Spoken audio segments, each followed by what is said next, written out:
रायगडच्या पेणमधून 6000 गणेश मूर्ती कॅनडाकडे रवाना करण्यात आल्या। पहलगाम हल्ल्यानंतर भारत पाकिस्तान सीमेवर तणाव वाढलाय आणि त्यामुळे आगाऊ नोंदणी केलेल्या गणेश मूर्ती कॅनडाकडे रवाना करण्यात आल्या।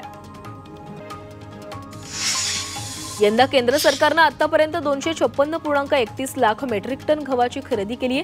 गेल्या वर्षीच्या तुलनेमध्ये यंदा 24.78% अधिक गहू खरेदी झालाय। उत्तर प्रदेश, पंजाब, मध्य प्रदेश, राजस्थान आणि हरियाणा या देशांमध्ये जास्त गव्हाची खरेदी केली जाते। कोकणातील हापूस आंब्याचा हंगाम शेवटच्या टप्प्यामध्ये देवगडच्या हापूसची आवक थांबलेली आहे। रत्नागिरीच्या आंब्याचा 10 मे नंतर रायगडच्या आंब्याचा हंगाम 25 मे पर्यंत सुरू राहणार आहे। यापुढे गुजरातसह उत्तर प्रदेशमधून आंब्याची आवक सुरू राहणार आहे। महाराष्ट्र दिना दिवशीही मुंबई कृषी उत्पन्न बाजार समितीमधील फळ मार्केट सुरू ठेवण्यात आलं होतं आणि यावेळी बाजार समितीत 98,676 आंब्यांच्या पेट्यांची आवक झाली आणि यामध्ये कोकणातून 51,000 पेट्या तर दक्षिणेकडील राज्यांमधून 74,000 आंब्यांच्या पेट्या दाखल झाल्या। मुंबई मार्केटमध्ये आता कर्नाटक, आंध्र प्रदेश आणि केरळमधील हापूससह इतर आंब्यांची आवक वाढणार आहे। गुजरात आणि दक्षिणेकडील राज्यांमधील आंबा हंगाम जून अखेरपर्यंत सुरू राहणार आहे, तर जुलैपासून उत्तर प्रदेशमधील आंब्याची आवक सुरू होईल। त्यामुळे ग्राहकांना ऑगस्टच्या सुरुवातीपर्यंत आंबे उपलब्ध होणार आहेत। नंदुरबारमध्ये भाजपच्या वतीने जातीय जनगणना करण्याचा निर्णयाचे स्वागत करण्यात आले। केंद्रीय मंत्रिमंडळाच्या बैठकीमध्ये पंतप्रधान नरेंद्र मोदी यांनी जातीय जनगणना करण्याचा निर्णय घेतला आणि त्यामुळे भाजपने फटाके फोडून पेढे वाटत हा जल्लोष केलेला आहे। नाशिकमधील सटाणा नगर परिषदेच्या कारभारामुळे नागरिक त्रस्त झालेत। 60 फुटी रस्त्यावरील गटारीच्या चेंबरवरून ठेवलेल्या जाळीमुळे अपघात होण्याची शक्यता आहे, मात्र तरीही प्रशासन याकडे दुर्लक्ष करत असल्याचे दिसून आले। त्यामुळे नागरिकांनी संताप व्यक्त केला आहे। सर्वसामान्यांना हक्काची घरे देण्याची जबाबदारी असलेल्या म्हाडाच्या तिजोरीमध्ये 3000 कोटींची भर पडली आहे। म्हाडाच्या तिजोरीमध्ये 39.69% वाढ झाली। 2024-25च्या आर्थिक वर्षामध्ये 11,334.51 कोटी म्हाडाकडे जमा झाले। मुंबईत मध्य रेल्वेच्या मोटरमननी जादा कामबंद आंदोलनाचा इशारा दिलाय। रिक्त पदांमुळे मोटरमनना जादा काम करावं लागतं, तसंच गेल्या अनेक दिवसांपासून त्यांचा इतर समस्या देखील प्रलंबित आहेत आणि त्यामुळे सोमवारपासून जादा काम न करण्याचा निर्णय घेण्यात आलाय। आपल्या मतदारसंघात क्वालिटीचंच काम झालं पाहिजे, कामात भ्रष्टाचार खपवून घेतला जाणार नाही, अशा शब्दात आमदार अभिमन्यू पवार यांनी अधिकाऱ्यांना इशारा दिला। लातूरच्या औसा इथं पालकमंत्री शिवेंद्रराजे भोसले यांच्या हस्ते विविध विकास कामांचं उद्घाटन झालं आणि यावेळी ते बोलत होते। लाडकी बहीण योजनेमुळे राज्याच्या तिजोरीवर ताण पडत असल्याची टीका करणाऱ्या विरोधकांना पालकमंत्री शिवेंद्रराजे भोसले यांनी सडेतोड उत्तर दिले। राज्याची घडी बसवण्याची ताकद, धमक आणि कुवत ही फक्त मुख्यमंत्री देवेंद्र फडणवीसांमध्येच आहे, असं म्हणून शिवेंद्रराजेंनी विरोधकांना उत्तर दिले। देशात जातीय जनगणना झाल्यानंतर आरक्षणाचा विषय दूर होणार असा विश्वास पालकमंत्री शिवेंद्रराजे भोसले यांनी व्यक्त केलाय। तसंच प्रत्येक जात एकमेकांकडे संशयाच्या नजरेने बघतात, त्यामुळे जातीय जनगणना झाल्यानंतर हा आरक्षणाचा विषय मिटून जाईल, असंही यावेळी शिवेंद्रराजेंनी स्पष्ट केलंय। ठाण्याच्या शहापुरातील खर्डी गावात सोनाई सीताई देवीची यात्रा उत्साहामध्ये साजरी करण्यात आली। सर्व जाती धर्माच्या वतीने ही यात्रा साजरी केली गेली। या यात्रेला लाखोंच्या संख्येने भाविकांनी हजेरी लावली होती, तसंच नवस फेडण्यासाठी भाविकांची गर्दी झाली होती। पुण्यात एक गाव एक पोलीस हा जनसंपर्क उपक्रम राबवणार आहे। त्यामुळे जिल्ह्यातील 1574 गावांसाठी प्रत्येकी एक पोलीस नियुक्त करण्यात आलाय। गावातील लोकांमध्ये पोलिसांबाबत जिव्हाळ्याचं नातं निर्माण व्हावं आणि यासाठी हा उपक्रम राबवला जाणार आहे। नाशिक महानगरपालिकेने शहरातील अनधिकृत मांस विक्रेत्यांची शोध मोहीम सुरू केलेली आहे। पशुसंवर्धन विभागामार्फत अनधिकृत मांस आणि मासळी विक्रेत्यांचा शोध घेतला जातोय, त्यामुळे परवाना नसणाऱ्या विक्रेत्यांवर दंडात्मक कारवाई केली जाणार आहे। नाशिकमधील हिरावाडी परिसरात रस्त्यावर मोठ्या प्रमाणामध्ये मोकाट कुत्र्यांचा वावर आहे, त्यामुळे नागरिक त्रस्त झालेत। तसंच हे मोकाट कुत्रे नागरिकांवर भुंकत असून लहान मुलांवर झडप घालतात आणि त्यासाठी या मोकाट कुत्र्यांचा बंदोबस्त करावा अशी मागणी केली जाते। सांगलीत भर दिवसा सोन्याच्या दागिन्यांची चोरी झालेली आहे। पोलिसांनी याचा तपास करत अवघ्या 4 तासांमध्ये आरोपींना अटक केली आहे। त्यांच्याकडून 13 तोळे सोन्याचे दागिने हस्तगत करण्यात आले।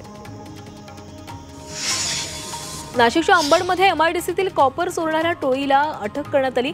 या आरोपींकडून एक रिक्षा आणि 2 लाखांचे कॉपर असा एकूण 4 लाखांचा मुद्देमाल जप्त करण्यात आला। नंदुरबारमधील शहादा दोंडाई रस्त्यावर ट्रॅक्टर आणि दुचाकीचा अपघात झाला। अपघातात एकाचा जागीच मृत्यू झालाय तर एक जण गंभीर जखमी झालाय। लोखंडी सळई घेऊन जाणाऱ्या ट्रॅक्टरला दुचाकीनं धडक दिली आणि अपघात झाला। सुप्रिया सुळे यांनी नसरापूर ते बनेश्वर रस्त्याच्या दुरुस्तीसाठी 9 एप्रिलला आंदोलन केलं होतं। त्यावेळी प्रशासनानं 2 मे पासून रस्त्याचं काम सुरू होईल असं आश्वासन दिलं होतं। मात्र 2 मे ला रस्त्याच्या कामाला सुरुवात झाली नाहीये, तर प्रशासनाने रस्त्याच्या कामाला प्रारंभ केला नाही तर पुणे सातारा महामार्गावर तीव्र रास्ता रोको आंदोलन करू असा इशारा देण्यात आला आहे। पहलगाम हल्ल्याचा निषेधार्थ प्रकाश आंबेडकर यांनी मुंबईच्या हुतात्मा चौकात मौन आंदोलन केलं आणि यावेळी मोठ्या प्रमाणामध्ये वंचित बहुजन आघाडीचे कार्यकर्ते उपस्थित होते। महाबळेश्वरमधील वेण्णा लेक परिसरातील 28 स्टॉल धारकांनी जलसमाधीचा प्रयत्न केला। पोलिसांना गुंगारा देत वेण्णा लेकच्या दुसऱ्या दिशेला आंदोलन करण्यात आलं। 4 आंदोलकांना पोलिसांनी ताब्यात घेतलेलं आहे। 2 वर्षांपूर्वी वन विभागाने आंदोलकांचे स्टॉल काढून टाकले होते आणि ज्यामुळे 28 कुटुंबावर उपासमारीची वेळ आली। उच्च न्यायालयाने जिल्हाधिकारी यांना 4 आठवड्यात यावर तोडगा काढण्याचे आदेश दिलेत। मात्र 15 महिने उलटूनही निर्णय न झाल्यानं हे आंदोलन करण्यात आलं। जयपूरमध्ये राष्ट्रीय लोकतांत्रिक पार्टीचे अध्यक्ष हनुमान बेनीवाल यांनी आंदोलन केले। SI भरती रद्द करावी या मागणीसाठी बेनीवाल यांनी हे तीव्र आंदोलन केले।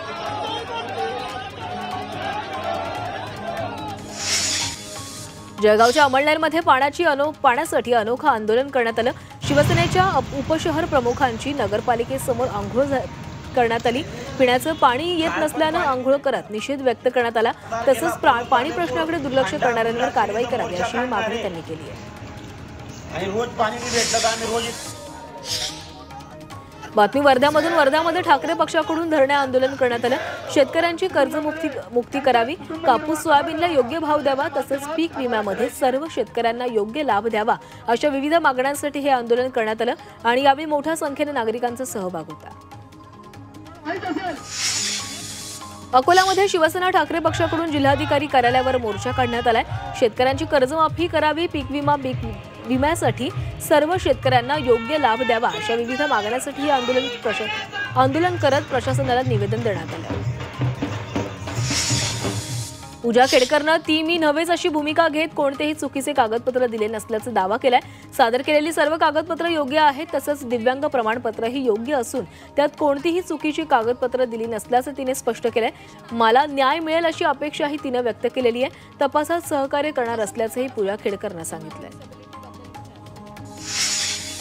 शिरूर तालुक्यातील टाकळी हाजी उचाळे वस्ती इथं महाराष्ट्र दिनाच्या दिवशी 7 जणांच्या एका ग्रुपनं ख्रिश्चन धर्म स्वीकारण्यासाठी दबाव टाकण्यात आलाय।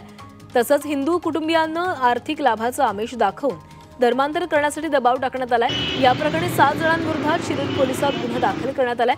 राहुल गायकवाड यांनी शिरूर पोलिसात फिर्याद दिली। या प्रकरणी पोलीस अधिक तपास करतात।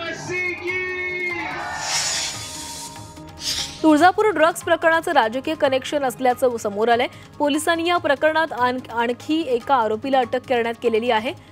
पोलिसांनी सापळा रचून रणजित रंगनाथ पाटील या आरोपीला अटक केली। बार्शीमधून अटक केलेल्या या आरोपीचे राजकीय पक्षांचे संबंध असल्याचीही माहिती मिळते। वसईमध्ये वाहन भाड्याने देण्याच्या नावाखाली 13,075 गुंतवणूकदारांची 20 कोटी 60 लाखांची फसवणूक झाली आहे। या प्रकरणी फसवणूक करणाऱ्या आरोपींना पोलिसांनी अटक केलेली आहे। दरम्यान त्यांच्याकडून 264 वाहनं जप्त करण्यात आली आहेत। जळगाव तालुक्यातील किनोद गावात विवाहितेनं गळफास घेऊन आत्महत्या केल्याची घटना घडली आहे। तिनं राहत्या घरी गळफास घेतला, मात्र ही आत्महत्या नसून हत्याच असल्याचा आरोप मुलीच्या माहेरच्या लोकांनी केलाय। घराच्या कामासाठी पैसे मागण्यासाठी मुलीच्या सासू आणि नंदेनं तिच्याशी वाद घातला आणि तिला जबर मारहाण केली। या मारहाणीदरम्यान तिचा गळा दाबून हत्या केली आणि त्यानंतर आत्महत्येचा बनाव केल्याचा आरोप तिच्या आईवडिलांनी केलाय।